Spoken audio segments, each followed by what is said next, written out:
여러분 안녕하십니까? 자, 9호 태풍 마이삭 현재 매우 강한 위력으로 발달하면서 모레 3일 새벽 부산에 상륙합니다. 순간 최대 풍속이 초속 40m가 넘는 매우 강한 바람이 불 것으로 예상되는데요. 정말 단단히 주의하셔야겠습니다. 자세한 태풍 전망 박준호 기자가 전해드립니다. 부산항 오부두에 선박들이 꽉 들어찼습니다. 제9호 태풍 마이삭이 부산 등 남해안에 상륙할 것으로 관측되면서 선박들이 항구로 대피한 겁니다. 부산항을 오가는 선박들은 항만당국의 명령에 따라 내일 아침 6시까지 전부 대피해야 합니다. 항만당국은 24시간 비상체제에 돌입했고 내일 아침 6시부터 부산항 부두 운영을 잠정 중단할 예정입니다. 이와 함께 부산시도 태풍 비상대응체제에 들어갔습니다. 재해 예방사업장을 합동 점검하고 태풍 대비 상황실을 가동해 실시간 현장 보고와 대응에 나섰습니다. 이번 태풍은 바람이 매우 강해 초속 40m, 시속 144km 안팎의 폭풍이 몰아칠 것으로 보여 피해가 우려됩니다. 특히 고층 빌딩이 많은 해운대 마린시티 지역과 LCT 등 건물은 철저한 대비가 필요합니다. 이와 함께 부산 지역엔 모레까지 최고 300mm의 많은 비가 예보돼 있습니다. 3일 아침까지 이어지겠고 강수량은 100에서 300mm로 보고 있고요. 부산 중 많은 곳은 최대 400mm 이상을 보고 있습니다. 태풍 상륙 전후 인명과 시설 피해 가능성이 높은 만큼 철저한 대비와 예방이 필요합니다. MBC 뉴스 박준호입니다. 부산에서 감염 경로를 알 수 없는 깜깜이 환자가 다시 늘고 있습니다. 벌써 하루 사이 4명이나 나왔는데요. 광복절 연휴 이후 본격화된 2차 대유행의 고리가 지역사회 내에서 여전히 이어지고 있는 것으로 보입니다. 조재형 기자입니다. 부산에서 9명의 코로나19 추가 확진자가 나와 누적 인원이 300명을 넘어서 305명이 됐습니다. 신규 확진자 중 4명은 감염 경로를 알 수 없는 깜깜이 환자입니다. 지난 한 달 부산에서 발생한 코로나19 확진자 129명 가운데 최종 깜깜이 환자로 분류된 인원은 6명으로 비율이 5%에 못 미쳤지만 9월 첫날 깜깜이 환자가 4명이나 다시 확인되면서 지역사회 내 조용한 전파 가능성은 여전히 높습니다.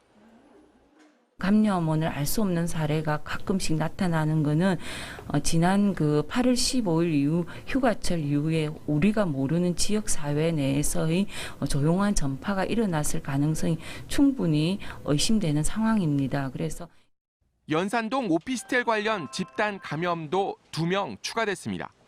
이곳에서의 누적 확진자는 모두 10명입니다. 부산시는 오피스텔 관련 감염원을 추적하고 있지만 관련 확진자 진술에만 의존할 수밖에 없어 어려움을 겪고 있습니다. 수사당국이 아니기 때문에 조사하는 부분에 있어서 어려움들이 있어서 이 부분은 필요하다면은 경찰의 협조를 받아서 조사를 할 계획입니다. 한편 부산의 입원 환자 80명 중 위중 환자가 8명으로 늘면서 부산에 남아있는 음압 중환자실 여유분은 3개에 불과합니다. 이에 더해 전공의 파업이 길어지면서 전문 인력 확보에도 어려움이 예상되고 있습니다. MBC 뉴스 조지영입니다. 2학기 개강 시즌을 맞은 대학가가 코로나19로 또다시 비상 상황을 맞았습니다. 예정돼 있던 대면 수업을 취소하고 온라인 수업으로 전환하는 등 각 대학마다 대책 마련에 고심하고 있습니다. 정세민 기자가 보도합니다. 개강을 맞은 대학가에 다시 비상이 걸렸습니다.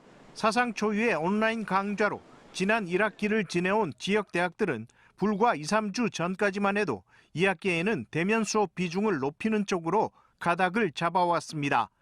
교육 효과와 대학 재정 등을 감안한 결정이었지만 코로나19의 재확산으로 대학들은 다시 계획을 수정 중입니다. 지역 대학들은 대부분 개강 이후 2, 4주를 비대면 강의를 하며 상황을 지켜본 뒤 비대면과 대면 두 가지를 병행하는 혼합 형태의 수업을 진행한다는 방침입니다. 이제 온라인 수업하고 오프라인 수업을 섞어서 하는 그런 형태의 계획을 세웠는데 갑자기 상황이 조금 안 좋아지다 보니까 어쩔 수 없이 한 2주 정도는 조금 추이를 지켜보자. 그래서 2주까지는 일단 이제 비대면 수업을 하는 걸 원칙으로. 대학들은 그러나 사회적 거리 두기가 3단계로 돌아서게 되면 대면 수업을 즉각 중단하고 온라인 강의나 줌 강좌 등 비대면 수업으로 전환한다는 방침입니다. 그러나 이렇게 될 경우 적지 않은 부담이 있습니다. 이미 1학기의 경험에서 알 수 있듯이 학생들의 학업 성취도가 저하되고 등록금 반환 문제와 성적 처리의 공정성 문제 등 복잡한 문제가 다시 불거질 수 있습니다. 지난 학기에도 성적에 대한 부분에 갈등이 좀 있었습니다. 그래서 저희들이 지금 현재로서는 기말고사는 반드시 지난 학기처럼 대면 시험으로 저희들이 할 예정입니다. 그리고 평가는 지난 학기와는 달리 정확하게 저희들이 규정이 있는 그대로. 때문에 부산대를 비롯한 지역대학의 총학생회 측도 2학기 각 대학들의 운영 방식을 지켜보고 조심스레 대응 방안을 고심하고 있습니다. 코로나19 재확산 움직임 속에 2학기 개강을 맞게 된 지역대학들은 대면과 비대면 강의 방식을 두고 또 한 차례 진통을 예고하고 있습니다. MBC 뉴스 정세민입니다. 부산의 각급 학교 대부분이 오늘부터 2학기 수업에 들어갔습니다. 오늘 2학기 개학이 들어간 학교는 초등학교 285개교, 중학교 154개, 고등학교 139개교 등입니다. 모든 학교는 사회적 거리두기 2단계 조치에 따라 등교 수업과 원격 수업을 병행하며 유치원과 초중학교는 전체 학생의 3분의 1만 등교하고 고등학교에서는 밀집도를 3분의 2 이하로 유지해야 합니다. 대학 입시가 임박한 고3 학생은 매일 등교하고 고1, 2 학생은 번갈아 등교합니다. 지난 6월 고 최숙현 선수의 안타까운 사건에 이어서 저희 부산 MBC는 카누, 배구, 유도 등 부산 스포츠계에서 벌어진 각종 비위들을 보도했습니다. 시체육회가 지난 7월부터 가혹행위 전수조사에 나서기도 했는데요. 하지만 부산시 의회는 체육회가 하는 자체 조사는 이미 신뢰를 잃었다며 직접 신고센터를 만들고 피해자 전수조사에 착수했습니다. 송광모 기자입니다. 지난 1월 부산 배구 실업팀 선수였던 A씨가 부산시 체육회를 찾아갑니다. 감독의 음주 강요와 폭언, 훈련비 횡령 의혹을 주장하며 조사를 요구한 겁니다. 그러나 유일한 신고 창구인 시 체육회의 반응은 냉담하기만 합니다. 이게 확신이 자신도 아니시면은 일단 신고하시면 돼.